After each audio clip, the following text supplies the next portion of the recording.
Hello, friends. Welcome to the Roundup Friday. This is Friday, March 3rd. Wow. How does it? I blink and a month has gone by. So welcome. Hello, Heather. We have Heather in the chat. Let me post this link. I just realized I forgot to send you that link. So let me put the link in the chat for you. We'll go over some channel stats and such here first, and then I'll bring you up to introduce you to my audience. I know you'll know a lot of the people here, but I like to might be some new people that you'll get to meet. So as always, I want to start with channel stats, subscriber counts, and just the growth that you guys know I love to see at my friends' channels. So let's bring that spreadsheet up. I do have Heather backstage. All right, and let's just go over some numbers. There's a lot more green this week, so I'm excited to see less of the reddish colors for channels that have lost subscribers. We've got at least one channel that had been away for a while, and they have a new video out this week. And then a couple of channels that I checked on because I haven't seen videos at the channel in a couple of weeks. And I heard back from both of them, so I'll let you know what's going on there. But we start with our channel members. So these are the RichKatRanch hands who have joined the channel. 99 cents a month up to $2.99. There's 3 different levels, and it just gives you access to exclusive content. We did our first members only Q&A, Ask Us Anything live stream on Saturday last weekend. And had some fun talking about things that we haven't necessarily talked about in any other videos. So we'll do some more things like that. Right now, we are planning on a members only prize drawing for the 15th of March. That's a Wednesday. The time has yet to be determined. I'd like for Richard to be able to join me for that. So we'll see. We'll just see, but mark your calendars for March the 15th. So barring any, internet issues, which is a common occurrence here, or other things that we can't anticipate right now, this will be our first members only prize drawing. And then as we get closer to this 2,000 subscribers mark, which is looming large for us, I thank all of you for that. We'll have a prize drawing for all subscribers for the channel. So I don't expect that's going to be for another month or two, just based on the pace at which we're growing. But mark your calendars, because we'd love to see you for that as well. And that will be limited to subscribers. So anyone, who subscribes between now and then will qualify for that prize drawing. And let's get started now on some subscriber counts. Rooted in Texas, longtime channel members. In fact, they were among the first 2 or 3 to join the channel as soon as memberships became available here.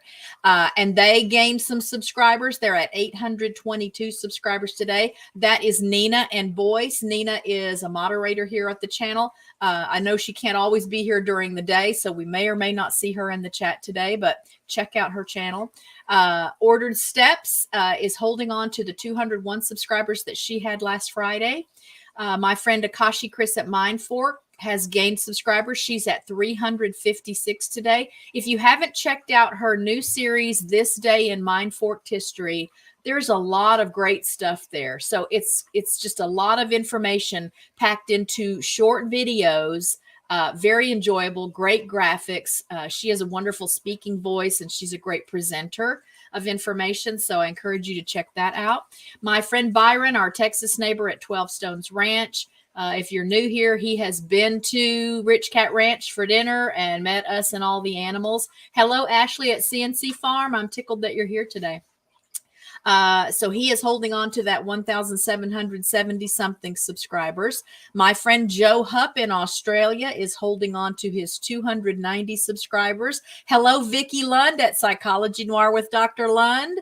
And my friend Weave from across the pond is holding on to his 3,090 something subscribers.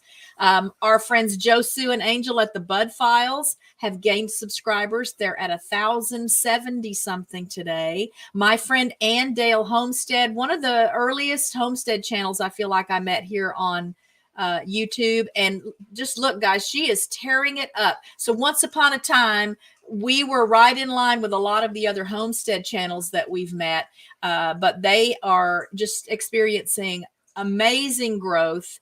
And if you check out their channels, you'll understand why. So Andale Homestead is at 7,130 something subscribers today. Our new channel members, Eagles Trekker, is at 334 today. That's up 4 from last Friday. My friend Laura at Hedgehog's Homestead is up to 1,400 subscribers today. My friend Seth the Welsh is holding on to his 55 subscribers. Now, I will tell you that Seth the Welsh and Joe Hupp, they haven't had new content on the channel in a long time. So I don't know necessarily that they're looking to grow their channels, but I do still encourage you to check out the content they have already and show them a little love and support. My friend Katie at Mayfield Ranch is up to 701 subscribers this week. My friend John at Home Bartending with John is up to 289 subscribers this week. He pretty much has a video that goes up every day, y'all. And it's something I'm seeing the little puzzle pieces here that often the channels that really do post every day or as close to it as possible grow at a faster rate than those who just sporadically post or have big gaps between uploads. So keep that in mind if you are a content creator looking to grow a channel. Hello, my sweet friend Schultzy. How are you? My friend Steven at Pawpaw's Kitchen is up to 316 subscribers this week. My friend David Hunt, beautifully talented musician, just a beautiful man in general, is up to 520 subscribers this month or this week. Our friends Brittany and Big K at Flannel Hill Farm are up to 128 subscribers this week. New channel members, Paradox Fossils, are up to 511. My friend Nora, the Stock Explorer, again, one of the earliest channels that I met and connected with here on YouTube through Tuber Chat. That's how I met her. Great stuff there. Wonderful personality. You're really drawn in, and it's a very family kind of atmosphere and environment every time she's on the screen. Plus, she really can guide you and give you pointers and tips on stocks, buying and selling stocks. She'll always do the disclaimer that, you know, she's just sharing information. She's not, it's kind of like the lawyers that get on and say, this is not legal advice. It's just commentary or just talking about what could be happening in a situation like this. But great stuff there. Our wonderful friend LB at Woman Outdoors, again, one of our very earliest channel members. She is up to 1,120 subscribers this week. Again, a lot of adventures there, a lot of outdoor activities, camping. She knows how to get it done. Military veteran, 2 different branches of the military, as a matter of fact, and that is very near and dear to our hearts. And then our new friend Mark at Corner Clubhouse Cobalt is holding on to his 1,060 something subscribers. And now moving on to, so some of the channel members have been guests on the show, but now all of the rest of the channels that we'll go over are channel guests, but not channel members yet. Again, 99 cents even, you can become a channel member. And that's 99 cents a month. Hello, Joe and Sue and Angel. Hi, Erica Olson. How are you? Thank you guys for being here. My friend Nick, Texas neighbor, a couple hours west of us here, multi-hunter 24/7, is down to 632 subscribers. He has not posted anything in about 2 weeks. I texted him this morning. I got a text back from him. They're just taking a little break. Everything is fine. He'll be back soon. And he was glad to know that we were thinking of him. So be watching for some new content at his channel. That's one of the channels that I get to vicariously do things, you know, because I'm not a hunter. I love people who hunt. I'm appreciative for people who hunt, and there are hunters in the family, but I've never hunted beyond fishing. That's about as much of a hunter as I have been. So a lot of great hunting stuff, a lot of great homestead stuff there. My friend Tiffany at Mudda Mascara Homestead has gained a subscriber. She's up to 414. Our friends here in Texas, Ryan and Devin at Our New Land. are up to 949. They are inching their way toward that 1,000 subscribers milestone. And a great story there. They're building up property in Oklahoma where they will at some point be living, but you get to follow along on the journey as they plan and make mistakes and learn and share. Our wonderful friends, Jesse and Lisa at Lazy Days Ahead with Jesse and Lisa. I imagine really anybody that's in my chats knows of them. If they don't actually know them, they've been traveling for about the last month. They're sharing a lot of their road trip experiences with us. So again, another great way to have adventures and not have to leave the warmth and safety of your living room. So check them out. They are at 1,300 something subscribers today. My friend Ginger at Not For Nothing Homestead, who just pulled off an amazing Chili Smackdown 2023 collaboration. It was a great success. A lot of great channels participated, a lot of great recipes. If you've wanted to try making chili, maybe you've never made chili before and you think it sounds too challenging, it's not. And now you've got a whole playlist at Ginger's channel to give you ideas and walk you through the process. So I encourage you to check that out. That is a timeless, meal that is sure to please everybody in your house.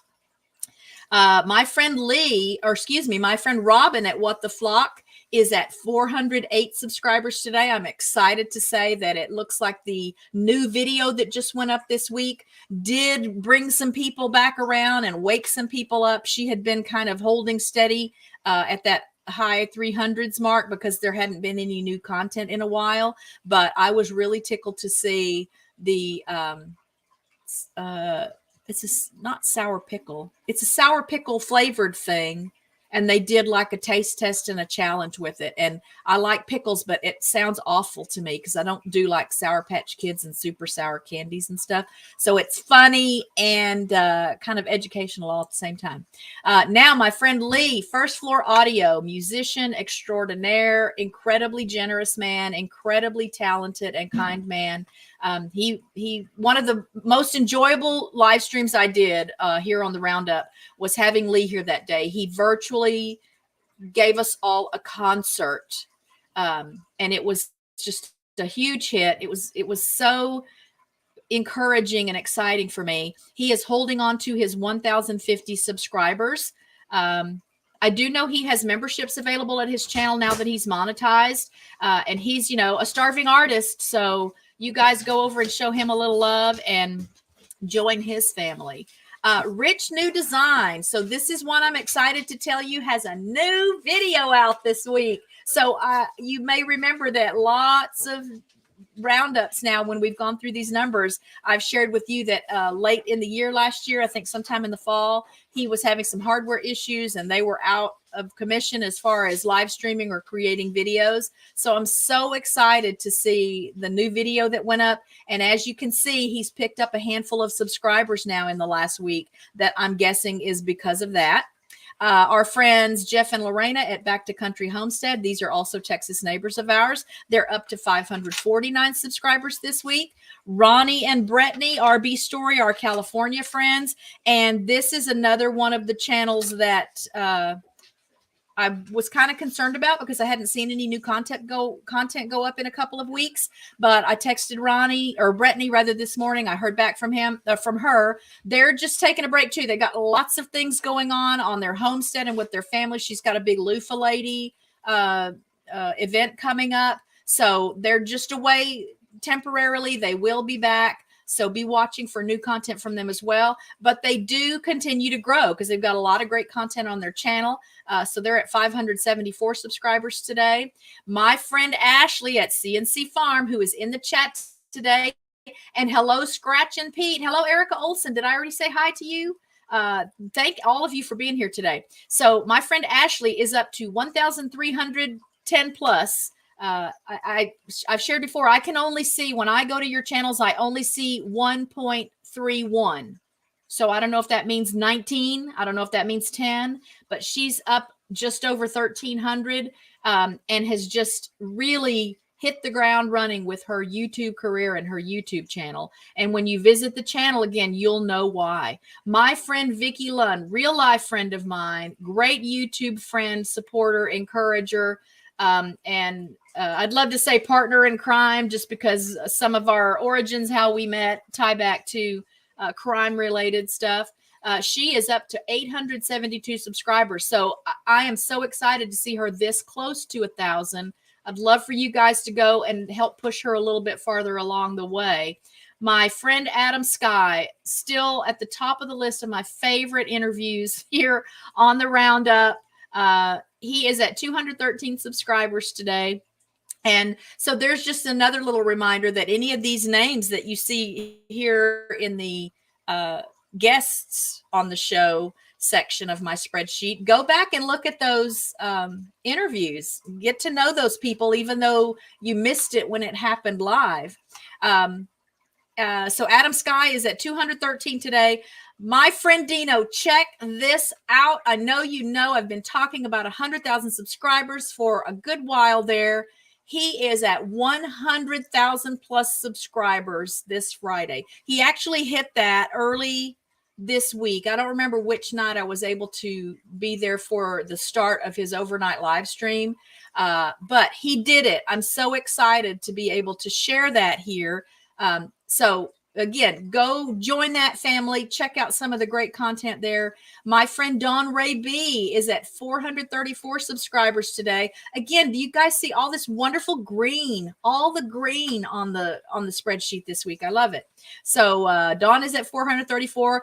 Jen and Steve at Good Times Homestead with Jen and Steve, they are at 832. Again, look at all these 1,000s that are just right around the corner for some of these great channels. Then my friend Nancy at Our Treasured Home, again, another just incredibly generous and loving person. What you see on the channel is what you get, and she supports so many channels in so many wonderful ways. She is at 871 subscribers today. Fat Ninja's channel, which has transitioned to Medium Ninja because his son Christopher has kind of taken the reins and is going to try to get that channel back into an active state. They did lose some subscribers, but there hasn't been a lot of content going up yet. So just be mindful of that and check it out if and when you can. My friend David at Safe and Sound Texas Audio Excursion, holding on to his 1,970 something subscribers. So I know he's looking for 2,000 as well.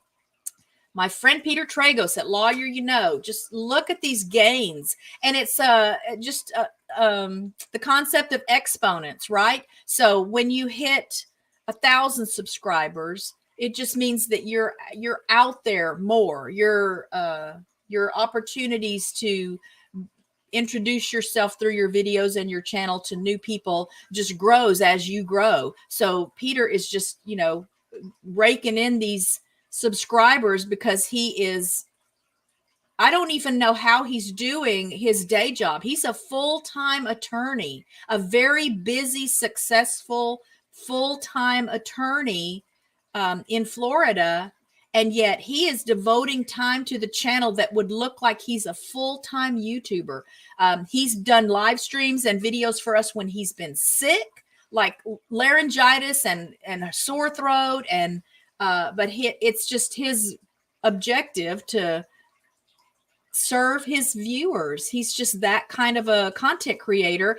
And you see it when you see how his channel is growing. So we're still waiting on word about a 200,000 subscriber celebration at the channel. Go over, check it out, subscribe so that you can be a part of that. My friend Ralph at WebsWeb has gained a couple of subscribers. He's at 147 subscribers today. My friend Amanda at Bare Bones Living is up to 625 today. And my friend Danielle at Danny Days Ahead is holding on to her 735 subscribers for today. John Pedroza at Pedroza Travel has grown to 792 subscribers today. He actually took us on a little tour of downtown Riverside, California, when he stopped in to visit on my new Tuesday live streams that just started this week.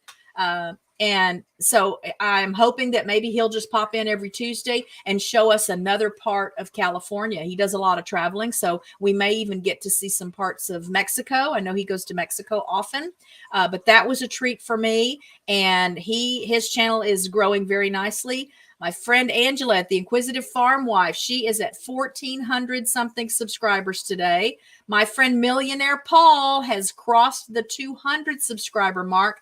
Hello, Dogface, and welcome to the channel member family, Dogface. That's awesome. Thank you. Thank you. So Millionaire Paul at 208 subscribers. I haven't seen a new video go up since like Saturday, but I'm sure he is putting something together exciting for us because I know how excited he was to hit 200. My friend Tom Salta continues to add subscribers, even though he's not really actively working that YouTube channel. There's still a lot of fun stuff there. He's at 786 subscribers today. And then here we are at RichKatRanch. We are at 1,943 subscribers as of just before showtime today. My friend Marin at Palma Pioneer Pantry is up to 277 today. My friend Sparrow Spalding is up to 1,200 something subscribers today. Our friends Kenny and Debbie are up to 546 today. My friend Bearded Eagle is up to 921. Look at these numbers, y'all. These are good numbers, and you can help them be even better numbers. And now I have backstage Heather from Australia, down under, from the Come Hither with Heather channel. Lots of fun stuff there. Lots of stuff that I would love to do. So I have to just let her do it for me and let me join and watch. I'll right quickly go through who we have coming up in the weeks, these next 10 weeks or 8 or 10 weeks. So Steve Robson Photography. This is the macro and pet photography person. He will be here next Friday. He is also from Australia. My friend Shane at Paralife TV will be here the following Friday. Mountain Grandma the Friday after that. Glenda from Grace and Fire. And then Butler Family Farm. And then Michael Emery Films. He focuses on eagles. So you guys will get a taste of some of the amazing wildlife and eagle videography and photography he does. And then my new friend Shanster Travels will be with us on the 21st of April. So lots of great stuff coming up. As always, if you are interested in being a guest on the show, send me an email. When I come across channels that I enjoy, that I think you guys will enjoy, I'll send an email to them. But you are more than welcome to send an email to me and say, hey, I'd love to come on your show and visit with everybody and introduce myself. Please do that. I'd love to have you. I'd love to get your name out in front of some new people and help you grow your channel if that's what you'd like to do. Hello, Two Doves, Bees, and Gardens. Y'all, I just checked out their channel for the first time last night, even though I've seen their name come up many times in the last few weeks when I have visited at Bland's Promised Land Ranch. They do lives every Thursday night. And I've seen this channel, but I always have a big, long list of, oh, I need to go check their channel out. And I think they had a video in my watch later list that I just hadn't gotten to yet. But they were 80 hours short of their 4,000 watch hours requirement to be monetized on YouTube. They've already got the subscribers they need. So I'm going to ask as a special favor to me, if you will go over, pick a playlist, watch some of their videos, and let's help them get the rest of the hours that they need. It takes YouTube a couple of days to catch up and let them know where they really stand as of right now. So maybe they hit their 80 already. I don't know. It doesn't matter. We all still need the watch hours even after we're monetized. But I would just count it a favor if you guys would go over and introduce yourselves to them and watch some videos to help out with that. And thank you, Vicky. Yes, thumbs ups really do help. YouTube looks for that kind of stuff, and it helps us. So let me take that banner off. Let's bring Heather up. Let me stop sharing my screen. Okay, I'm waiting. She stepped away from her camera for a second, so I'm going to close this window. And here she comes. All right, here she comes. You ready? Here comes Heather. Hello, friend. How are you? I'm well, thank you. How are you? I'm good. And I wanted to also say to you guys that Heather very graciously allowed me to include a video of hers in our Christmas project last year. It was very clever. It was very fun, and it was very Christmas. It was very it was perfect for what we were looking to do. So I was so honored that you let me include that. And it's a little taste too of just the personality you get to see. There's a lot of beautiful, quirky, funny stuff that comes up at her channel, and I know you guys will like it. And in addition to that, again, it's just some interesting, kind of spooky sometimes, really, really weird and out there. But I'll let her tell you guys a little bit more about that. So tell me first, what season are you in there in Australia? What's happening weather-wise and season-wise? Oh, we're officially in autumn. We have not had a summer. We normally get a couple of heat waves in January, but that hasn't happened. Summer has been very cold. Can you hear me properly? I can hear you. Can you guys hear her? Yeah. Our summer was very cold this year. No bathers weather really. But now we're back into autumn and back into and I hate the cold weather. I hate wearing clothes. And it's funny because in my mind, I think of Australia like an all-year summer kind of a place. Oh, I wish. Queensland. Maybe because there's a beach. Maybe because it's an island, and I think of the beach when I think of an island, and that makes me automatically think of summer. Like it's just always summertime there. Oh, absolutely. Queensland is practically summer 24/7. Here's Dogface, another Aussie in the chat. And we've got lots of people telling you hello. Again, I know you're going to know. A lot of you are going to know Heather already, but I hope there's at least a handful of you for whom she will be new, because that's my goal, is to introduce my guests to some potential new family members. And here's a little tidbit from Dogface. It's going to be 36 degrees Celsius here on Monday. That's hot, right? Yes, that is rather warmish. Oh, wow. It is on the warm side. Okay. Yeah. I don't know off the top of my head how to convert Celsius to Fahrenheit, but I know that's hot. 36 degrees is around about the 100-degree Fahrenheit. Oh, my goodness. Right. Okay. So I knew that was hot. Okay. Hello, Crafty Andy. How exciting to see you here today. All right. So you're in autumn. Yep. And where are you in Australia? Okay, so I live in a city called Adelaide in South Australia. We're central south of Australia.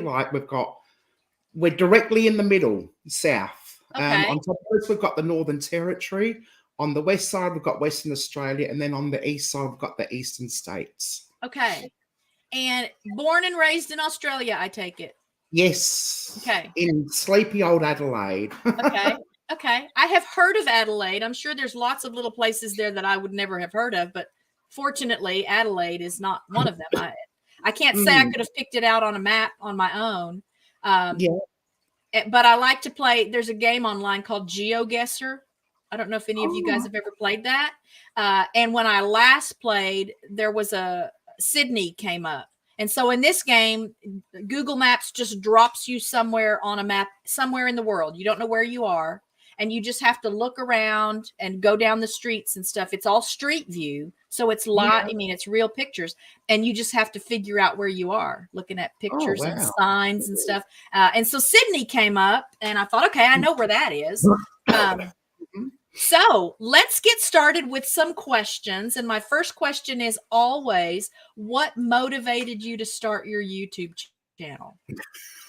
And I'm so tickled you're here, FYI. I'm so tickled. I am. I'm absolutely thrilled to be here as well. This is really exciting. Okay, so in actual fact, my partner Werner motivated me. He decided he was going to set up a YouTube channel and go exploring. And he would sometimes literally drag me along.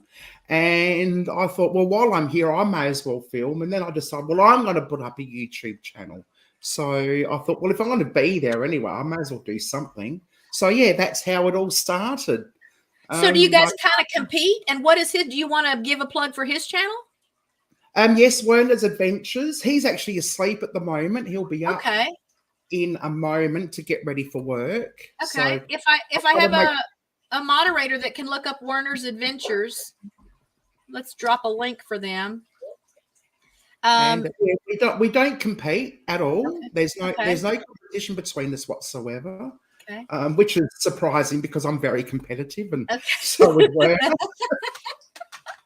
Well, there's just no need, though, right? I mean, you guys Absolutely. are doing your own thing, and it's satisfying, so no need to compete, right? Yep. So, do you have a day job? Do you go into an office or do something away from home that's a job? I do have a day job. Unfortunately, at the end of last year, was it the end of last year? Something like that anyway. I took my long service leave. Now, in Australia, we get long service leave. So once you hit 7 years to 10, from 7 years, you can actually get long service leave, which means you get paid out 1 week for every year that you've worked at that company.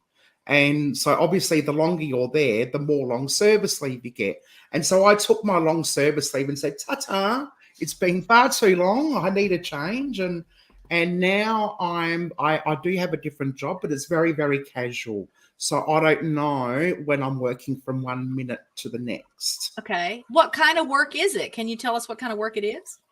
Well, I was employed as a disability support worker for people who also identify as LGBTIQA+. And they've also got me as their awareness trainer. So I also do their training for other organisations and companies who want to learn more about the queer community in Adelaide, especially those living with a disability. Okay. How noble. Sounds like that job would just be very fulfilling in general. It is. It is. I really, really enjoy it. It's so fantastic. You're still just on the long leave, or you've kind of retired from that? No, I'm still working. That's my new job at the moment. Okay. So I said goodbye to my last job. Okay. And this is my new work at the moment. Awesome. So when you're not working or recording or exploring for the channel, what do you like to do? Do you have hobbies? Is there something that's not YouTube or work related that you spend time doing? Yeah, I like to cook. I do like to dabble in the kitchen every now and then. I crochet, and I do enjoy a good book, although I haven't read a good book for quite some time. In actual fact, I haven't read any book for quite some time. And I love music. I do like to visit friends and dinner parties and so forth, you know, the odd glass of wine, you know, every now and then, just a small sweet sherry at Christmas. Okay, yeah. And hello to Paradox Fossils. Thanks for being here today. So does someone help you with the channel? If you and your partner have your own channels, do you, though, spend time helping each other with creating or videoing or editing or... No, not really. We're very independent. We'll just give odd tips and tricks or advice or help. If I need Werner to film me doing something, he will, or vice versa. Last night, I'm trying to concentrate, and I get, Heather, give me some tags. I need some tags. I said, Werner, you've been doing this for 2 years now. If you don't know what tags you need to put in, you never will. Go copy and paste your last video. And thanks to Pete for dropping that link for Werner's Adventures. You guys be sure and check that out. Let's see. When did you upload your first video to your channel, and what was the video about? Roughly. I don't have to have exact dates, but no. I know it was around about September, and I think it was 2000. I know we were going out during that dreaded thing that the whole world experienced. Was it 2019? I reckon it was October 2019.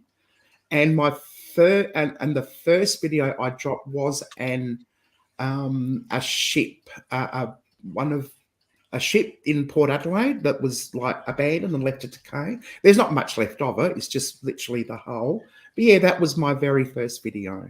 And so before you started filming that content and putting it on, is it something you did? Is this something that you've always enjoyed doing, exploring abandoned places and absolutely. places? Yes. Ever since I was a kid, I was out exploring and sticking my nose into abandoned houses, especially those that I knew that were abandoned, and homes that have been burnt out. I'd have a sticky nose there. Yeah. I didn't realize it was an actual thing until I came across YouTube. I'm like, oh, I'm not the only person that does this. So, do you have a favorite video on your channel or a video of which you are most proud? Oh, I have to admit they're all my favorites to a degree. I think there was a house I did. It was actually the house of a politician that got burnt by fire. And it was absolutely beautiful. The house itself was beautiful. It was heritage listed. It was built in 1890. It was owned by the local council chairperson or whoever they are.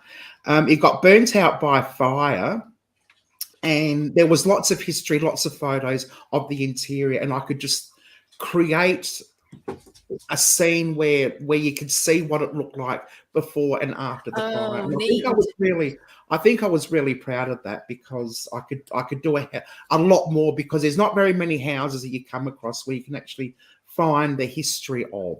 Right. Yeah. Neat. So there's a starting point. When you guys go visit the channel, there's a good starting point to find that video. Thing you always keep in the back of your mind when you're either planning the next video, creating something, what do you keep in mind knowing that it's going to be viewed by people? Trying to give the first-hand, I know it's hard to give a first-hand experience when you're watching a video, but putting myself back into that house as I'm editing. Okay. And I have 1,200 videos in backlog. What did you say? I have 1,200 videos on backlog. That's what you said. Yes. Okay. That's exactly what I said. Okay. Hi, Connie. And it's actually really difficult to choose what videos I'm going to do and what I'm not going to do. Sometimes I'll do a throwback video, and I think you had one of my throwback videos up on your thumbnail. Yeah, sometimes I'll choose one that I've done recently. If there's a place that I'm really, really excited about, I'll put that up straight away. Okay.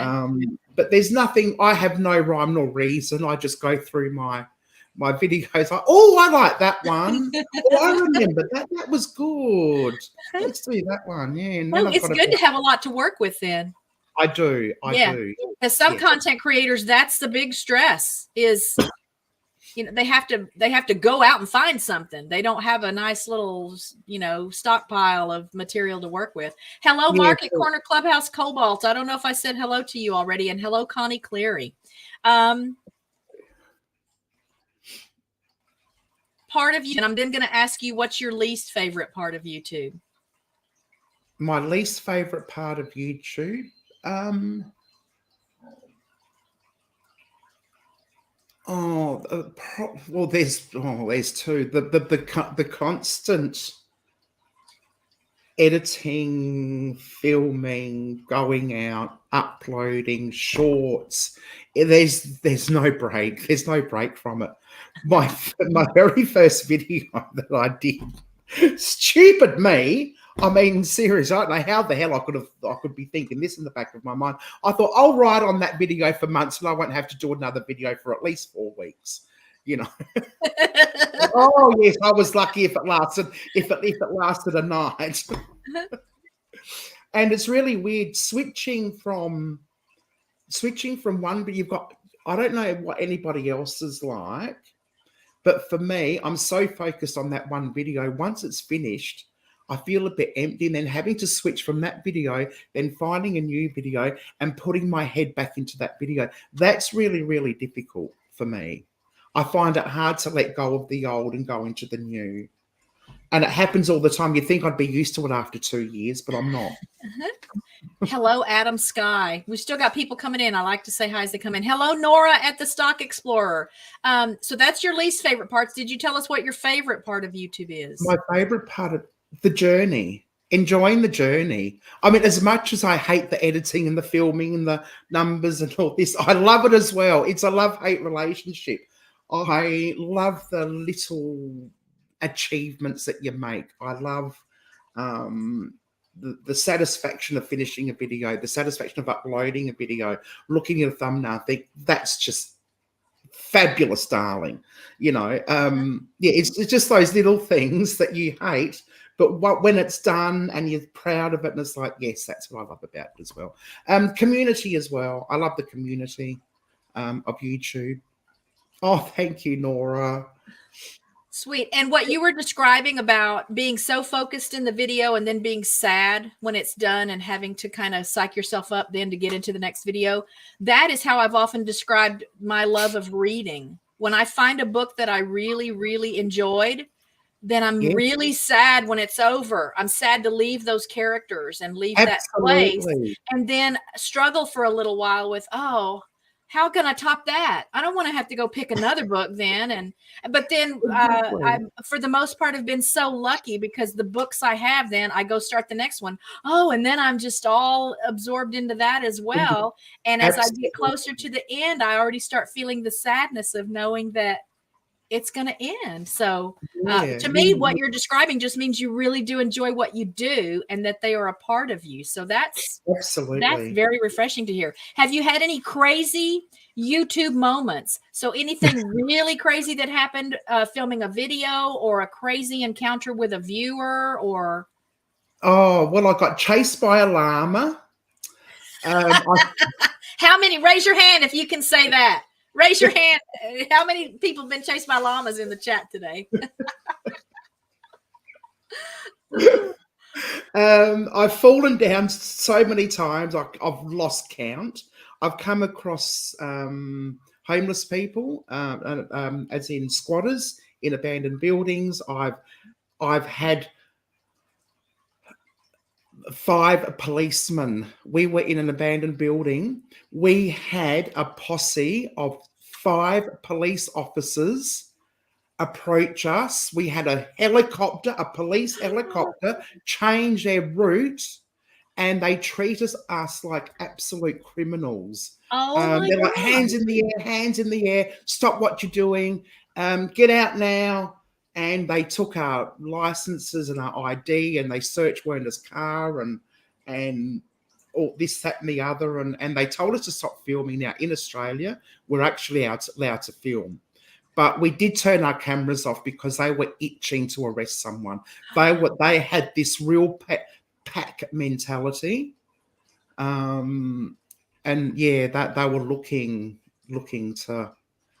Is any of that in a video on your channel? Unfortunately, it's not. I think Drew might have some of it, but we're not putting the. I don't know what he's going to do with that footage. Oh, but wow. Yeah, that was scary. And yeah, I had an intruder in my backyard the other day, charging his ankle bracelet, and I rang the police. I said, I have an intruder in my backyard, and they said, oh well, we'll see what we can do if we're out and about and we spot him. You know, because they're too busy chasing people out of abandoned houses. They don't have time to protect anyone. Yes. There's no time for real police. No, that's right. Have you had any mishaps with so recently I was filming a video for collaboration and didn't realize that I had not started the filming again. So I had paused it to reset some things and then didn't hit the button right or something. And I went on and did my whole little thing and talked and demonstrated and then realized that I was not filming. Yes. Do you have that happen? Oh, all the time. Yeah. I go through an entire house and I'm like, oh no. I'm not doing. Or you do your best intro and then you realize you haven't filmed. Yeah. And you have to do it 3 or 4 more times because you just didn't get it right. Yeah. Absolutely. I have had mishaps. I've fallen. I've filmed stuff that I shouldn't be filming. And thank you, Pete. If you could collaborate with any other YouTuber, someone you follow, someone you enjoy, whether it's your same, genre or not, if you could collaborate with anyone, who would it be? Oh, well, in actual fact, there's lots. Everyone, everyone. I don't know. There's no one particular person. I'm up for like collaborating with anyone. You can think on it. Yeah, I'm gonna have to. You've done collaborations with other channels before? Yes. I've collaborated with a few. I mean, I've collaborated with Gloria's Platter, which was interesting because cooking is outside my niche. And the first collaboration we did, it was I twisted it to still be part like tasty treats for road trips. And like as an explorer, we do go on a lot of road trips, so it sort of worked in that way. And people loved it so much that we've continued that on. I don't know. Hello, so many John. people. And so many people. John was another one. I love my cocktails. I'd love to collaborate with home bartending with John. That would be there wonderful. You go. All right, John, you heard it. You guys make that happen. Yes. We need a special exploring drink. Yes, that would be fun.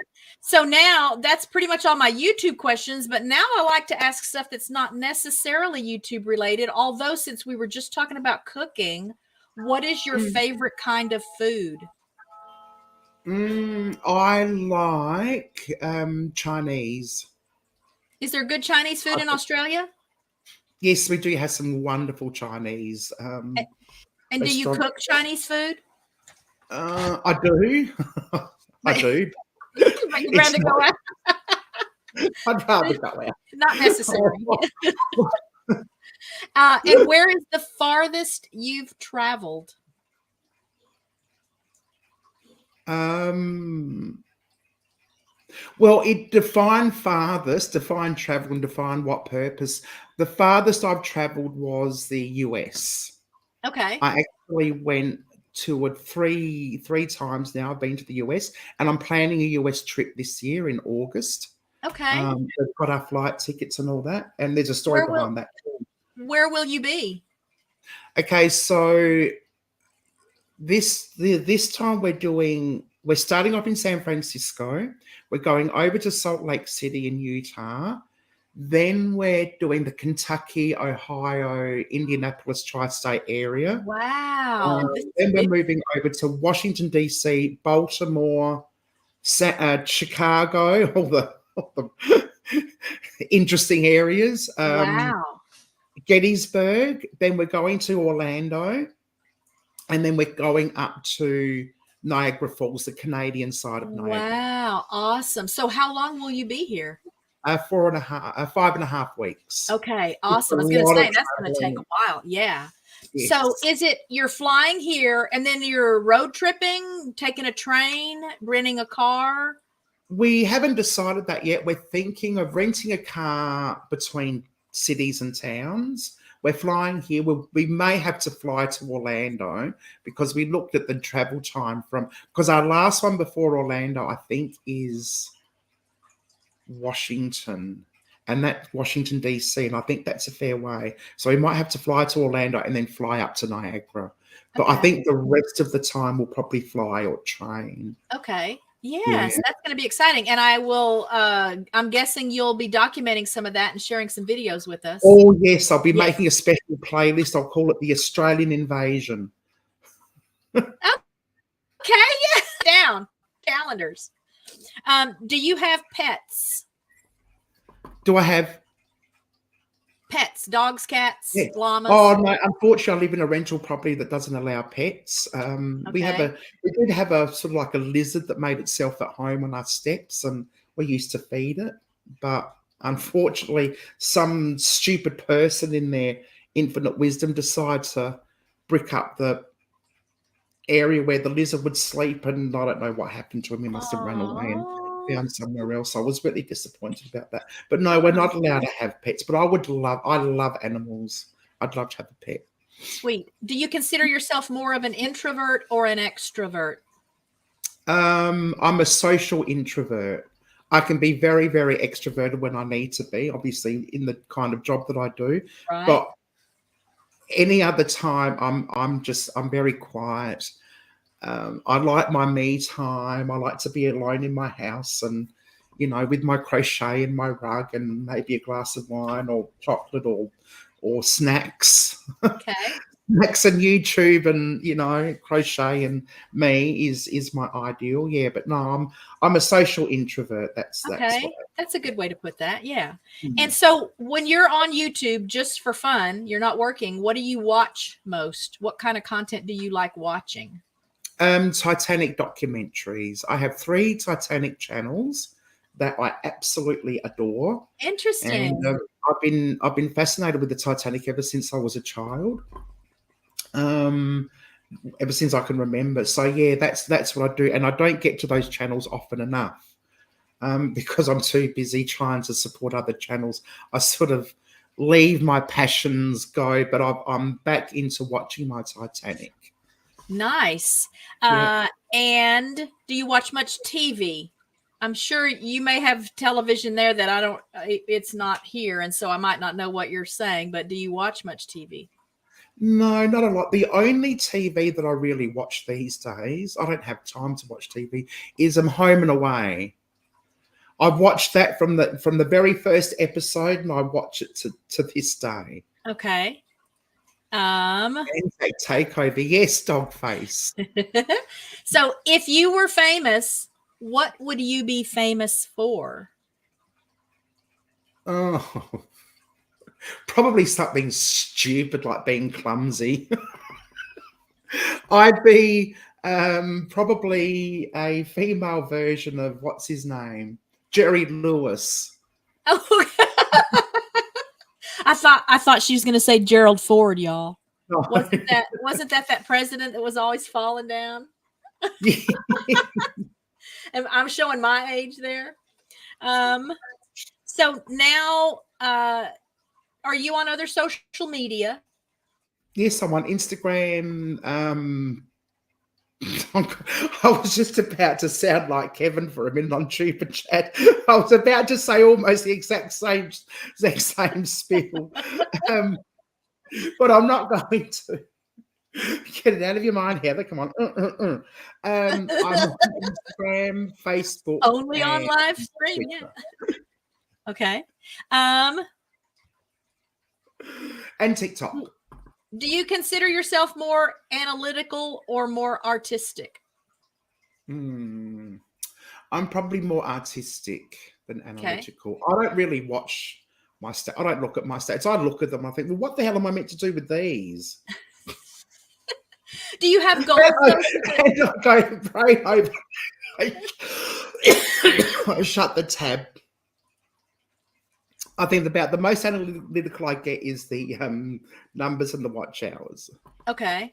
And here's a question from Connie. This is a good question. Not sure if this was answered, Kathy. Question: who would you like to have a conversation with on anything, past or present? What a great question. Oh. Something I've never thought about. Yeah. There is a book that I read. Right. It's called Holding the Man.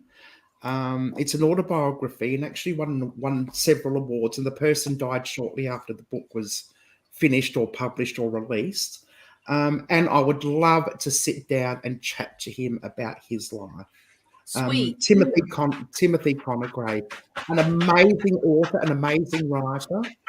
And yes, he grew up in the 60s, 70s, 80s, and I think he passed away in 1995. Very, very interesting. Connie, that question is going to go onto my list. That's a question I would love to start asking more content creators. That's a great question. Hello, P Hop. Thanks for being here today. And bye to Two Doves, Bees, and Gardens. So excited to see you in the chat today. A couple more questions about the channel. I know I said I was leaving stuff about the channel. Where do you see yourself with the channel? What do you want the channel to represent, say, a year from now or 5 years from now? What do you hope it will be to people who visit? Oh, interesting question. That's a great question, actually. And, you know, I've never thought about it. I've often wondered if I'm still going to be here in 5 years or what's going to happen in 5 years. Many of us know, yeah. Yeah, I'd like the channel to be a place of entertainment, a place where people can have a bit of a laugh. I don't know, just yeah, I really don't know. Represent, I guess represent. It's hard. That's a hard question because I Yeah. can barely think about what I'm doing tomorrow. Well, and part of the reason I ask it is because I always hope that it'll just spark something in the back of visitors. Maybe help them, you know, focus more. Maybe help them realize, yeah, you know what? This is what I hope it will be over time. This is what I hope my efforts will produce after, you know, whatever period of time, maybe just 6 months, maybe 5 years. Because I often wonder if some of the really big successful channels, did they think about that in the beginning, or were they just winging it and then they just got lucky and then it turned into a big successful thing, or was there more purpose behind it? So I like to ask that because every now and then someone does come on and they have I didn't have a real clear goal. I don't think I just wanted to share animals, but anyway, so exactly. But I can tell you what my goals were, you know, 2 years ago, and I think I've achieved that. I started my YouTube channel before I even looked at videos, how to start a YouTube channel. I didn't even look at any of that. I just did it and I hope for the best. But there's a content creator called Catherine Manning, and her channel, she said, I'm pretty sure it was Catherine Manning. Please don't quote me on this and say, oh, Heather said it, Catherine. Wasn't him, no. Present your channel as though you're already monetized. And like, that is why wait until you're monetized to present it like you're monetized. Why not put the effort, do your bill? Here's Werner now. Hello, darling. Hi, Werner. I'm live. Do you want to come and say hello? They've already he's welcome to pop in and say hi. You may as well pop in and put your head in. Come on. Yeah, I will. You're cute in your York uniform.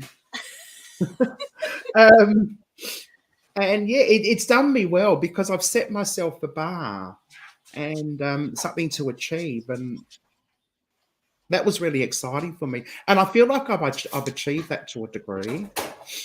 And now I've got to think of another goal, I guess, for 5 years' time. Where are we going to be in 5 years' time? Do you know what your channel's going to look like in 5 years' time? Who knows? Who knows? He's like me. What did he say? I think he's trying to be shy. He said, who knows? So do you already have the next video picked out that you're going to share on the channel from among your big stash of videos? Yes, I've got a premiere today. I've got, sometimes things fall into place, and I've got a premiere for next week, private at the moment, which will go public like after this premiere. I've got a paranormal investigation that I'm going to put on Patreon, and I have a list of videos to edit in my bank, so I'm actually going to go there. I'm going to see if I can figure out which one it's going to be. So I've got working on now. So I've got a list of things I'm working on now. Oh, yes, there's a castle. There's a castle in Adelaide that I flew my drone over. You can't actually access it or explore it, but I did fly my drone over it, and I've just gone through that footage, and I'm going to throw that up as a bonus drone expedition. Absolutely beautiful. I just hope I do it justice. And I'm putting the link. Pete may have already beat me to it. I'm going to type right. Wow, said and done. I'm putting a link for your premiere. Oh, thank you. What time is that premiere? It is, hang on a minute. It is, for me. Oh, let's see. I guess I should have looked to see what time it was. Yeah, it's at 11 o'clock South Australian Central in 3 hours. Okay. So So 6 7:30 now. p.m. 6 p.m. Central Time. There is the link for her premiere coming up in just a few hours. And can you give us a little sneak peek? Like, what's it about? Hey, Warner. Hello. How are you? Okay. I'm really good, thank you. Yourself? I'm very well, thank you. Wonderful, wonderful. Okay, so just recently, towards the end of last year, might have been middle of last year, I'm not too sure, but there was a group of 3 houses that was up for demolishment by a developer.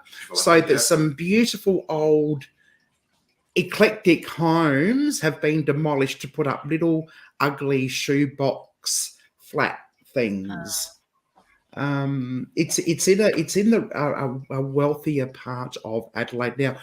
When Adelaide was established, you had on the west side, you had the ports, you had the river, you had the ocean, you had all the lakes, and you had all the industrial areas. So the west side was your working factory worker, blue collar areas where people settled. On the east side of Adelaide, you had your more business owners, your landowners, your farmers, and your like more white collar areas.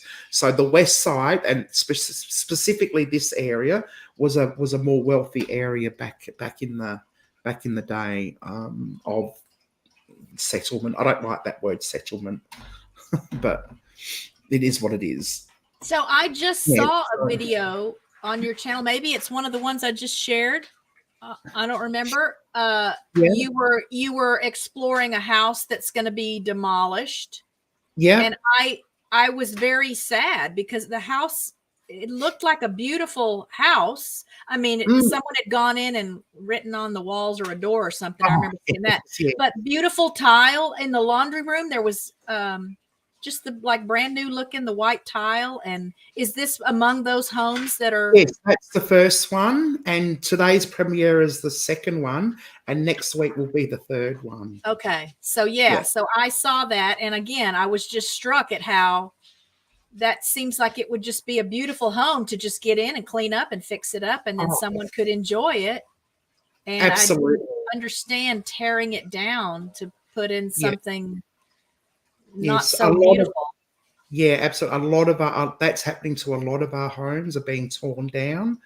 I mean, Adelaide originally, because Adelaide's the capital city, obviously, of South Australia. Well, not obviously, but it is the capital city of South Australia.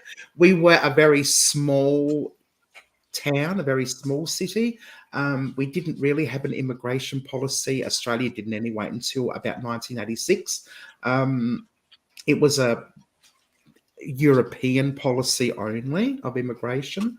And so the governor of South Australia would be handing over land left, right, and centre. We didn't get small blocks of land. We got huge blocks of land.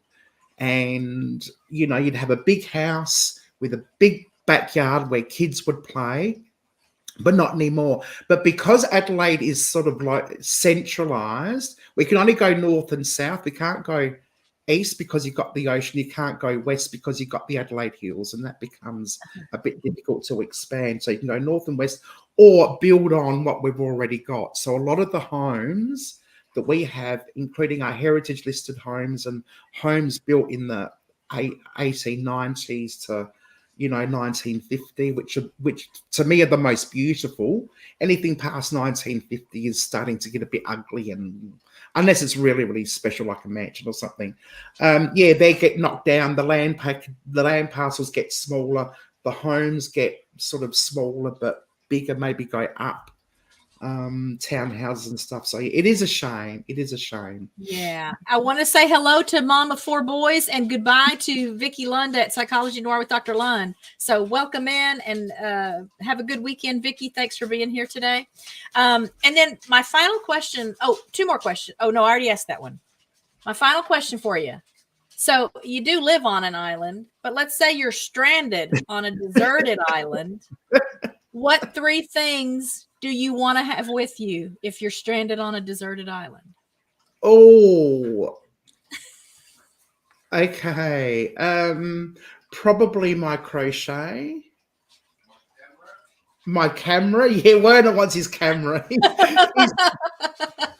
in the other room. Werner wants his camera. And what else do we? Oh, what else do I want? My camera.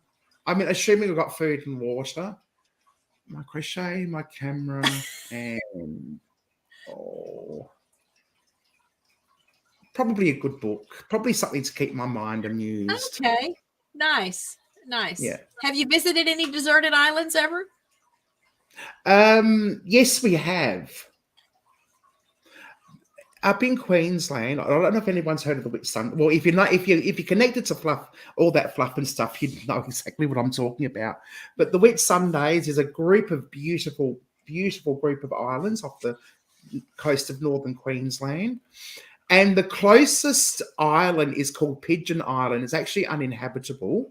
It's not a huge island, but when the tide goes out and exposes the land and exposes the island, and you can actually walk to that island and explore it. So I don't know if that's the same thing, but when the tide comes in quickly, and you have to get back to the land, like the mainland, very quickly. Otherwise, you get bitten by stingrays and sharks and things. It just comes back as quick as it goes. And there's a video idea there. Yeah, absolutely. Unfortunately. Well, We're so not in Queensland. Oh dear. Do you have questions for me? Do you have questions for anyone in the chat based on any of the comments or anything you may have seen? No, I haven't really. I haven't sort of been looking at the chat. My apologies. I'm not very good at talking. I try to put comments up every now and then. Crafty Annie is a new subscriber to your channel, and it sounds like Crafty Annie's leaving. So bye to Crafty Annie. I'm glad you're recovering nicely, and I was so tickled to see you here. I've been missing you. Hello to Dancing Alone with Rentals. Thank you for being here.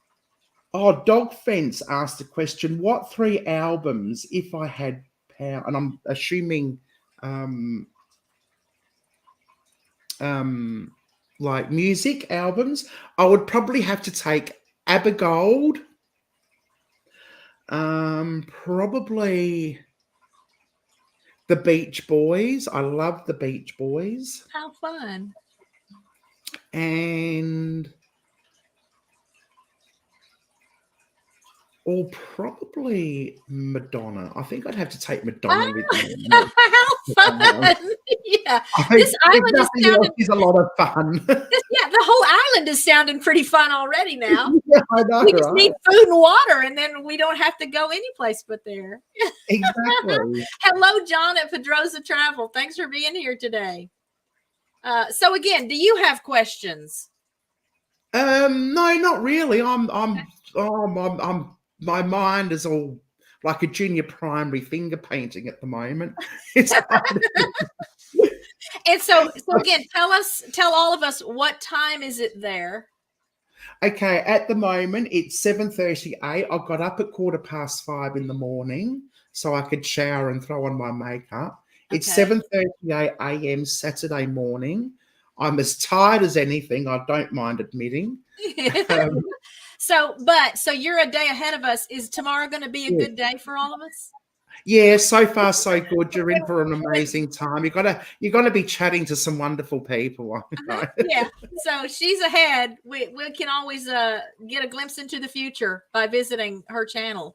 I am so honored that you're here today. This was such a treat for me. Thank you for your thoughtful answers and for being just such an enjoyable person. That just sums it up. Very enjoyable. I had a great time. We'll be keeping track of your subscriber counts now on my spreadsheet for forever, as long as I'm around to do it. And I encourage you guys again to go and check out her channel, show her some love, do all the YouTube things.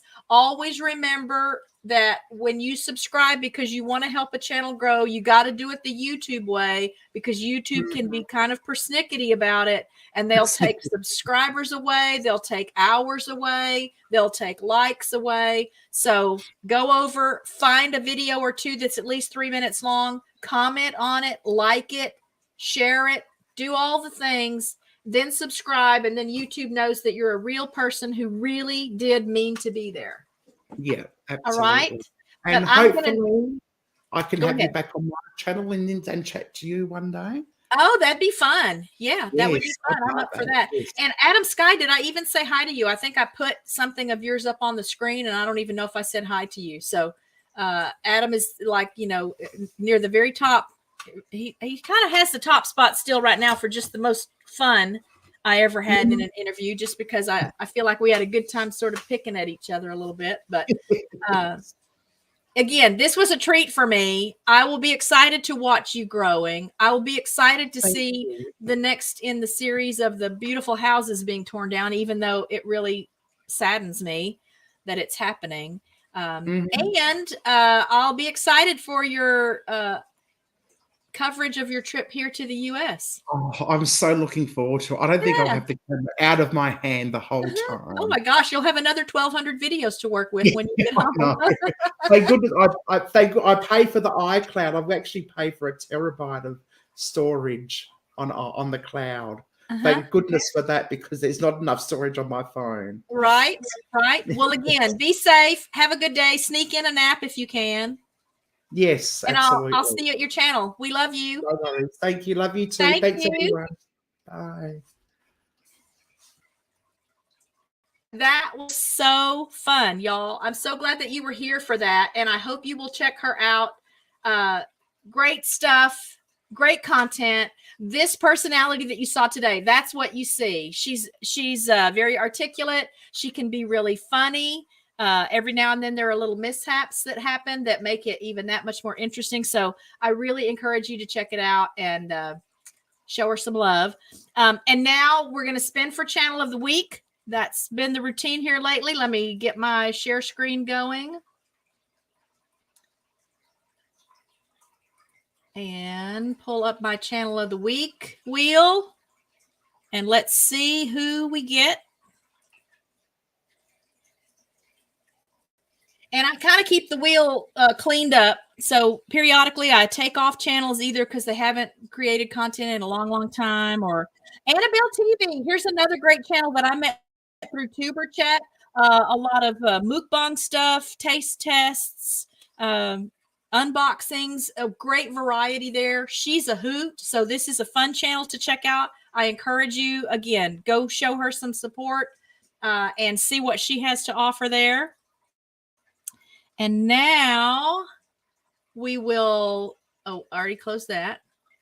And now I want to do the way I round off my shows is to share some just interesting stuff with you. I'm going to start with something different today. I don't know what made me think this. I think I heard a word in one of these audiobooks I'm listening to, because I've been just going through these audiobooks like nobody's business here lately. And I don't remember what the word was, but I heard this word and I thought, what is that? What does that mean? So I had to look it up, and I thought, oh, let's do a word of the day. So from Merriam-Webster.com, they actually have a word of the day thing on their website. And so today, March 3rd, 2023, the word of the day is accentuate. Maybe not a word you use a lot, but I thought this could be fun. We could come up with some new stuff that you can try to use in a sentence somewhere.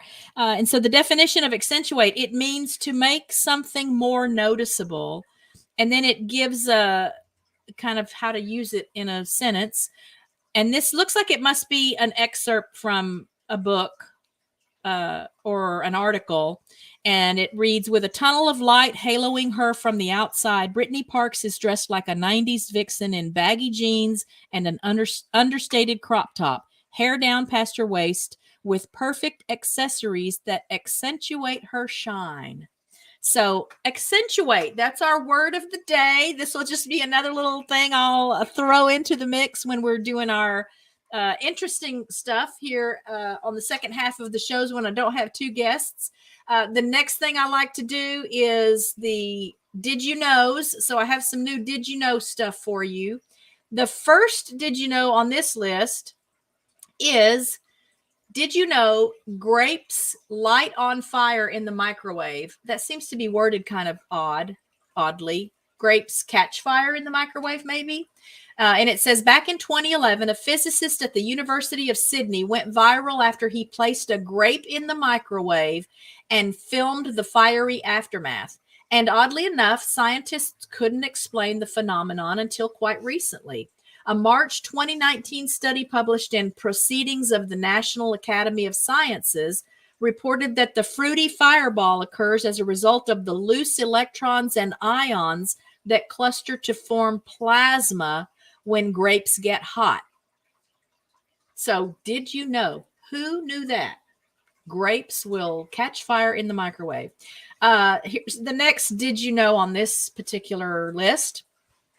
There are almost 8 million possible 7-digit phone numbers per area code. So I don't know how phone numbers work in other countries, but here in the US, you have a 7-digit phone number. And once upon a time, it was just 7 digits. There weren't too many of us here. And so those 8 million cross multiplication, results of combining those 7 numbers were enough. But at least in Texas, we grew to a point, I think it was probably shortly after I got out of high school. It seems like it was maybe mid 80s, I think, that it began to be required that you also put the area code. So here we have area codes that they're not even really relevant anymore because a lot of people use their cell phones as their home phones. There's not a lot of landlines, or not as many landlines, because they're just not needed. And so now by adding the 3-digit area code, you've got then a 10-digit number. So it just increases the number of phone numbers that can be generated by having more digits in it. And where it used to be very easy to see, like I could see an 817 and I pretty much could know where somebody was calling from, or but now within a single city, there could be 8 different area codes. Again, just because there are so many more people that we've got to have more digits to combine to get enough phone numbers for everyone to have a phone number. Oh, hey, thank you, Adam. Gosh, Adam, is your birthday coming up or something? Do I need to send you a gift? Thank you for that. Make sure I'm not missing anything else. Anyway, so that's interesting to me that this says 8 million possible 7-digit phone numbers per area code. Each area code has 792 possible prefixes or NXX codes. For example, 555-1234.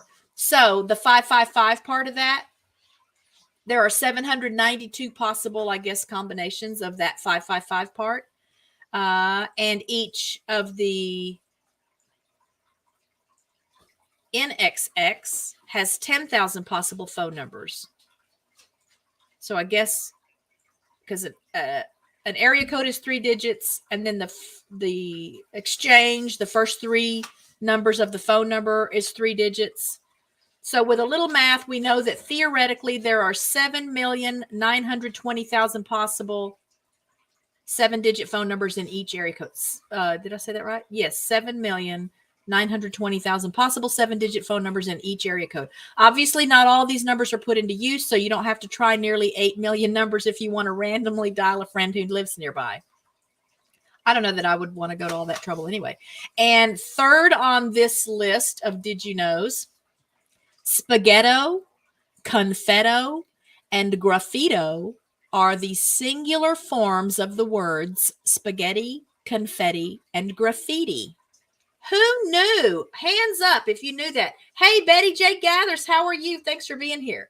Who knew that? I never even considered that there was a singular form of any of those words. Although it might sound a little strange, the word for an individual piece of spaghetti is spaghetto. The same goes for a single piece of confetti, which is confetto, as well as a single piece of graffiti, which is graffito, according to Merriam-Webster. But what is, oh, who's calling me in the middle of my show? What is a single piece of graffiti? What would that even mean? Like one line of the picture being painted or drawn? What does that even mean? A single piece of graffiti or just a single image? I'm not even sure what a single piece of graffiti would mean. Number 4 on this list. McDonald's once created bubblegum flavored broccoli. Did everyone hear that? McDonald's once created. McDonald's, I guess, as in the fast food place. I haven't read far enough. Yes, the fast food place McDonald's, which I do believe can be found all over the planet. They once created a bubblegum flavored broccoli. McDonald's is always introducing new items for their loyal customers, and obviously some are more successful than others. But their bubblegum flavored broccoli, which the fast food chain developed in 2014 as a tastier version of the leafy green for children, was a complete failure. McDonald's CEO Don Thompson admitted that kids were confused by the taste. I like broccoli. I don't see the reason to even mess with broccoli. But number 5 on our list of Did You Knows today, the average mammal takes 21 seconds to... Anybody want to guess what the average mammal takes 21 seconds to do? Any guesses in the chat? Do, do, do, do, do, do, do. The average mammal takes 21 seconds to empty its bladder. No one will blame you if you've never bothered to time yourself on the toilet, but you may be interested to know that researchers from the Georgia Institute of Technology found that most mammals weighing more than 6 pounds take 21 seconds to pee. According to Live Science, this oddly consistent time is due to the fact that the urethra is appropriately scaled to be a flow-enhancing device, and apparently the perfectly enhanced flow takes 21 seconds to complete. So I expect in next Friday's live stream reports from all of you about what your average pee time is or was. Here's regarding the bubblegum flavored broccoli. I'm confused by the taste overall when I buy a sweet hamburger. I don't know. You just have, I guess instead of lettuce, you could put that bubblegum broccoli on there. Number 6 on the Did You Know today. Chewing gum is banned in Singapore. Along with having laws against spitting and urinating anywhere but in a toilet, which you're then legally obligated to flush if it's a public washroom, Singapore has also banned chewing gum in an effort to keep the city clean and orderly. The ban was established in 1992. In 2004, exceptions were made for therapeutic, dental, or nicotine gums. And for more trivia tidbit, this is just directing you to another list. Number 7 on the list, the average U.S. household has 300,000 things in it. The average U.S. household has 300,000 things in it. Let's see. Only animals that live in a house where I'm responsible will flow at will. Amen to that. Whether you've been inspired by Marie Kondo or not, you probably still have close to 1/3 items in your home. One report found that the average U.S. house has around 300,000 things in it. Yeah, we like stuff, lots of stuff. So I do have that curio cabinet over there that has all my little cat figurines in it, and it's probably got 200 or 300 little cat figurines in it. So there's 1%, right? Am I doing the math right? There's part of that. We'll do one more of the Did You Knows, and then we'll see what happened on this day in history. Number 8 on this list, the 1939 novel Gadsby is the longest book ever published that doesn't contain the letter E. So let me show you this. Let's pull this over here and do a share screen. This intrigues me. What a marketing thing now. Of course, now I have to find this book. So the name of the book is Gadsby. And see what it says here, 50,000 word novel without the letter E.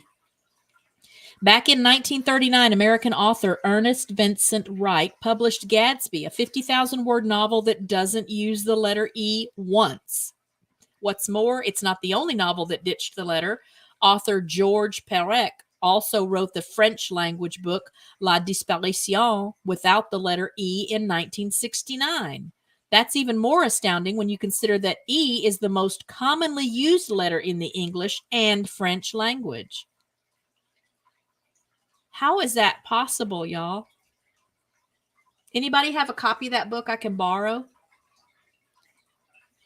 50,000 words, no letter E. Oh, I meant to do this one. Oh, so Connie's heard about that. Dancing Alone with Reynolds has more than 300,000 things because he went to an estate sale. Oh, yeah. If we're in an estate sale, we've probably bought 300,000 things at estate sales over the years.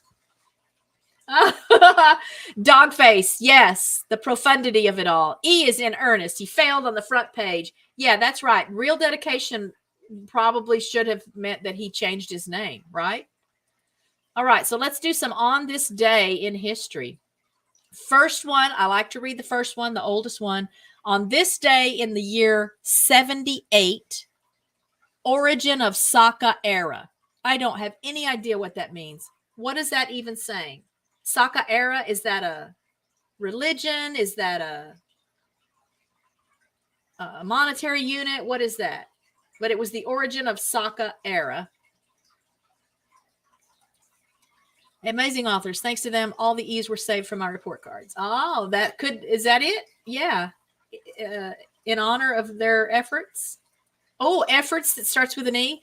On this day let's see if I can find some names to butcher. Y'all know I like that. On this day in the year 493, Ostrogoten King Theodoric the Great beats Odoacer. On this day in 1431, Bishop Gabriel Condulmer elected as Pope Eugene IV. On this day in 1627, Dutch privateer Piet Hein attacks and conquers 22 Portuguese ships in Bay of Salvador, Brazil. On this day in 1776, American Commodore Essex Hopkins occupies Nassau, Bahamas. On this day in 1791, first U.S. Internal Revenue Act taxing distilled spirits and carriages. It has since grown way beyond that, right? On this day in 1803, Collegio Militar is founded in Portugal by Colonel Teixeira Rebelo. I kind of think I might have gotten that Teixeira right, because was there a Texas Ranger ball player named something Teixeira? Who knows the Texas Rangers trivia, guys? Texas Rangers baseball. I think there was a baseball player with the last name Teixeira. Teixeira. On this day in 1812, U.S. passes first foreign aid bill, aids Venezuela earthquake victims. Interesting. On this day in 1815, U.S. declares war on Algiers for taking U.S. prisoners and demanding tribute. On this day in 1820, Missouri Compromise passes, allowing Missouri to join the United States despite slavery still being legal there. See, look at the history lessons we're getting today. On this day in 1842, first U.S. child labor law regulating working hours passed in Massachusetts. On this day in 1845, Florida becomes 27th state of the Union. Also on this day in 1845, for the first time, the U.S. Senate overrides it was President Tyler, veto. Also on this day in 1845, U.S. Congress authorizes ocean mail contracts for foreign mail delivery. On this day in 1861, Alexander II of Russia signs the Emancipation Manifesto, freeing serfs and granting them the full right of free citizens. I don't know what it's brackets, O period, S period, February 19. I'm sure some of this stuff, if I wasn't trying to think of it, it would come to me. On this day in 1875, first recorded hockey game, Montreal. On this day in 1883, in the series decider, England beats Scotland 2-1 at Rayburn Place, Edinburgh, to win the inaugural Home Nations Rugby Championship with an undefeated record. That was 1883. On this day in 1887, American Protective Association forms, in parenthesis, anti-Catholic, in Clinton, Iowa. American Protective Association. I don't even know what that is.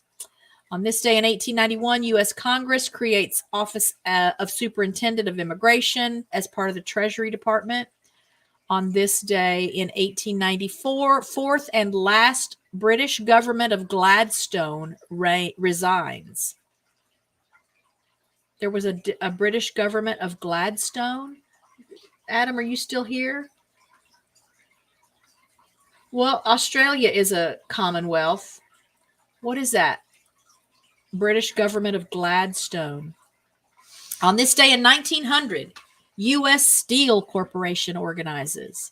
On this day in 1904, Emperor Wilhelm II of Germany becomes the first person to make a sound recording of a political document using Thomas Edison's cylinder. On this day in 1919, first international airmail service from U.S., Seattle to Victoria, British Columbia. On this day in 1921, Toronto's Dr. Banting and Dr. Best announced the discovery of insulin. On this day in 1931, the Star-Spangled Banner officially becomes the U.S. national anthem by congressional resolution. Lyrics by Francis Scott Key in 1814, set to John Stafford Smith's 18th century tune, the Anacreontic song. Anacreontic, Anacreontic. So I learned something there because I didn't realize that Francis Scott Key didn't write the music also. On this day, let's jump ahead a little, in 1945, the Royal Air Force bombing error hits The Hague, killing 511. The Royal Air Force bombing error hits The Hague, killing 511. On this day in 1945 also, Roermond and Venlo, Netherlands liberated. Also on this day in 1945, U.S. and Philippine forces recapture Corregidor. What is Corregidor? I don't like to look like I don't know something, but I don't know a lot of this stuff. Also on this day in 1945, U.S. 7th Army occupies last part of West Wall. Also on this day in 1945, Winston Churchill visits Field Marshal Montgomery's headquarters. Let's skip ahead. Let's get to the 60s. On this day in 1960, the 9th largest snowfall in New York City history, 14.5. That looks like inches. No, my screen's not real big. Let me make that bigger because I would think they would have had more than 14.5 inches. That's just a little over a foot, right? Let's zoom. Let me zoom. Oh, now where'd it go? What year was that? 1960. It zoomed and then it brought it up. It says 14.5 inches. 9th largest snowfall in New York City history. Oh, the 9th largest. Oh, somebody kick me. Who can do a virtual kick for me? Let's see what Dancing Along with Stars. One day later, CNN and Fox make the first sound bites cut from the same recording, both sounding completely different. Oh, yes. There's a little commentary on the state of affairs with the mainstream media. All right. Oh, and here's Dogface to the rescue. Corregidor is an island located at the entrance of Manila Bay in the southwestern part of Luzon in the Philippines, and is considered part of the province of Cavite. Thank you for that. I love when you guys are partners with me to deliver this interesting information, or what I hope you guys find interesting. All right. Yeah, on this day in 1967, White Sox given permission to use semi-DH in training camp with home club permission. The use of a pinch hitter twice in the same game. So the White Sox are National League. Is that right? Who knows baseball? Because I don't think we have pinch hitters in the Texas Rangers League. On this day in 1969, Apollo 9 launched for 151 Earth orbits, 10 days. On this day in 1971, South African Broadcasting Corp lifts its ban on the Beatles, begun after John Lennon's infamous Jesus quote in 1966, which I guess I'm going to have to look up. On this day in 1975, First People's Choice Awards. John Wayne and Barbara Streisand win for motion pictures, and Alan Alda and Telly Savalas and Mary Tyler Moore win for TV. On this day in 1979, 20th Southeastern Conference, SEC, right? That's what that stands for. Southeastern Conference men's basketball tournament. Tennessee beats Kentucky 75-69. On this day in 1981, that's the year I graduated from high school, so we'll look at that. On this day in 1981, Isles Mike Bossy, ninth and final hat trick of season, 4 goals. It's hockey. There's a picture of a hockey guy. Also on this day in 1981, New York Islanders and Edmonton Oilers play to an 8-8 tie. On this day in 1990, Carol Gist, 20, is the first African-American to be crowned Miss USA in Wichita, Kansas. On this day in 1991, Los Angeles police officers severely beat motorist Rodney King. The beating is famously captured on amateur video and later leads to riots when the police officers are acquitted. That's wild that that's been that long ago. There's a whole lot from 1991, so I won't read all of these. Let's get to late in the 90s. On this day in 1997, Howard Stern radio show premieres in Fayetteville, North Carolina on WRCQ 103.5 FM. On this day in 2002, the 33rd NAACP Image Awards, Ali wins Outstanding Motion Picture. A little trivia, I think that was Will Smith that was in that movie, right? On this day in 2013, 45 people are killed by a bomb blast in Karachi, Pakistan. On this day in 2019, multiple tornadoes tear through Georgia and Alabama, killing at least 23. Also on this day in 2019, Algerian President, okay, here we go. You ready? Algerian President Abdelaziz Bouteflika confirms he will run for president one last time, his 5th term, amid widespread demonstrations. On this day in 2020, last Ebola patient discharged from hospital in Beni, DR Congo, raising hopes outbreak at an end in the country after 2,300 deaths. Wow, as recently as 2020. Lots of 2020s on here. Also in 2020, heavy rain and landslides hit coastal areas of Sao Paulo and Rio de Janeiro states in Brazil, killing at least 18 people. On this day in 2021, 38 people were shot and killed by security forces in anti-coup protests in Myanmar.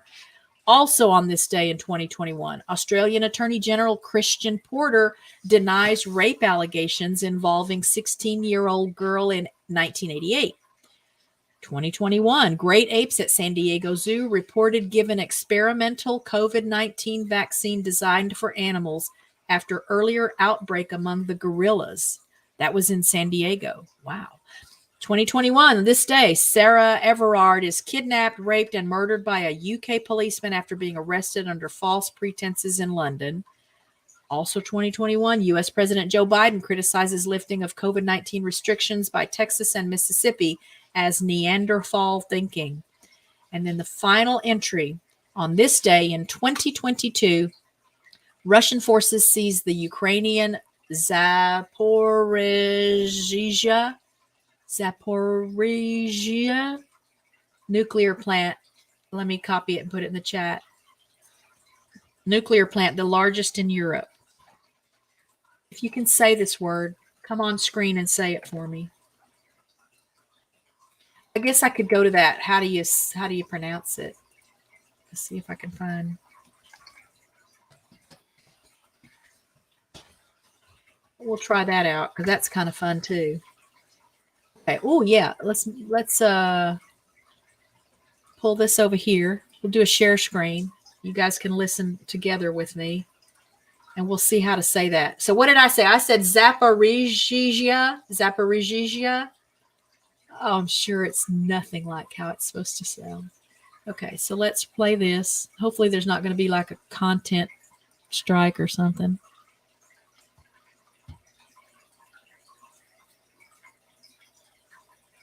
Oh.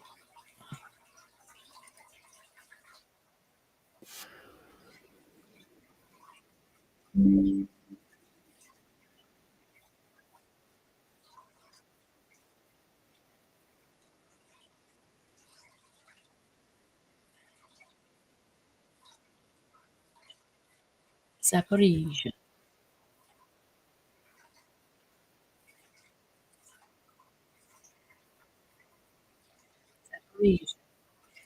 I had an extra zh in there, Zaporizhzhia, because of this other zh, Zaporizhzhia. So use that in a sentence.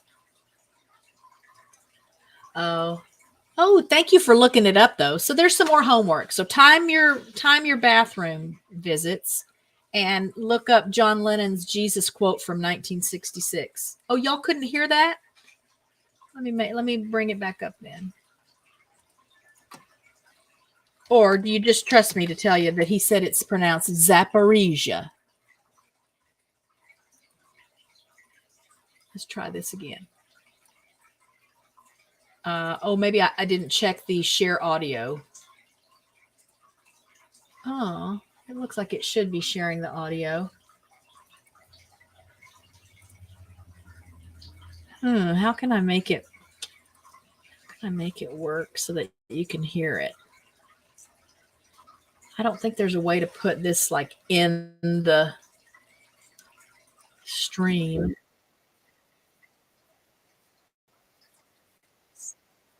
So can y'all hear that?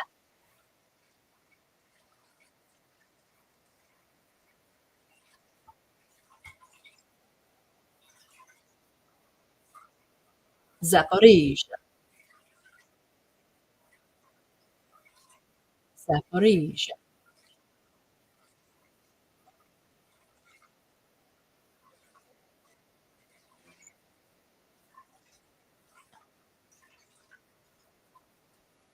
Okay, so I don't know how to make a video like that then play where you guys can hear it, unless I guess I could have downloaded it and then played it through the stream. But again, Zaporizhzhia is how to say that, and that's not quite how I said it. So that's all I have for the on this days.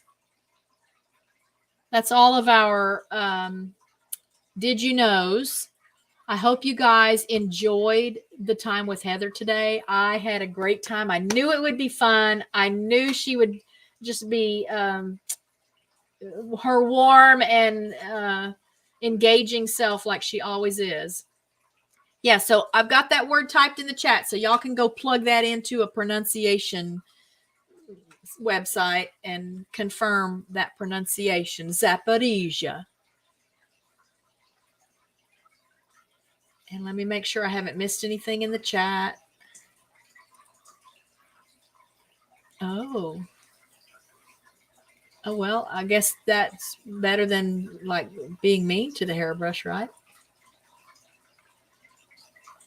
All right, so I'll look for you guys next Friday. Look, I've already forgotten who I told you was going to be on the show next Friday, but it's going to be another fun show. Check out my new Tuesday live streams. I'm going to try out a 3:00 Central Time for the Tuesday that's coming up next week, just because I'm experimenting with times. I'm actually even going to really bite the bullet and do like a morning, like a 7:30 in the morning time. That should give me time to get up and, feed the ducks. We'll see. I couldn't do that next week because we're tending to Sport and Nakona. And I think Tuesday might be the last day. And so I get up and go over there and spend my mornings there before I come back and let the ducks out and feed the dogs and Yancey. But I'll be experimenting with some times. Thank you, Dogface. What a very sweet thing to say. Thank you so much. Thank you, Connie. I'm always so honored that you're here. So thank you to everyone that joined me today. If you didn't catch the whole stream, I love it when you're part of the replay crew. As always, please give us a like and let YouTube know that you were here so that maybe they'll share this video on the recommended pages with other people.